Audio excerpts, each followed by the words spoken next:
Hi అండి. అస్సలాం వాలేకుం అండి. ఇప్పుడు చలికాలం స్టార్ట్ అయిపోయిందండి. కువైట్లో గల్ఫ్ కంట్రీలో ఇప్పుడు చలికాలం స్టార్ట్ అయింది. కానీ మీకు అందరికీ నేను ఒక సజెషన్ ఇస్తానండి. ప్లీజ్ అండి, ఇది కొంచెం ఉదయం పూట తాగండి. ఉదయం లేయగానే ఒక 10 నిమిషాలు తొందరగా లేచి తాగి కొంచెం డ్యూటీలకి పోండి. ఎందుకంటే మనకి ఇక్కడ బయట కంట్రీలో చాలా కష్టం ఉంటుంది. ఇప్పుడు ఈ కాలం వచ్చేస్తే ఏం లేదండి, కొంచెం మిరియాల పొడి అండి. మిరియాల పొడి కొంచెం ఏంటంటే పసుపు పొడి అండి.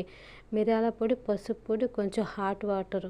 మీరు తొందరగా పోవాలంటే కొంచెం వామ్ వాటర్గా తీసుకున్న ఏం పర్వాలేదండి. దీంట్లో మళ్ళీ చక్కెర ఏం వేసుకోబాకండి. ఇలాగే తాగేయండి ప్రతిరోజు అండి. కొంచెం ఈ కాలం పోయేదాకా కొంచెం తాగండి. ఎందుకంటే పసుపు పొడిలో మాకు యాంటీబయాటిక్ ఉంటుందండి.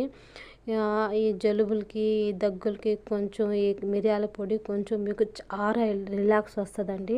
ప్లీజ్ అండి, కొంచెం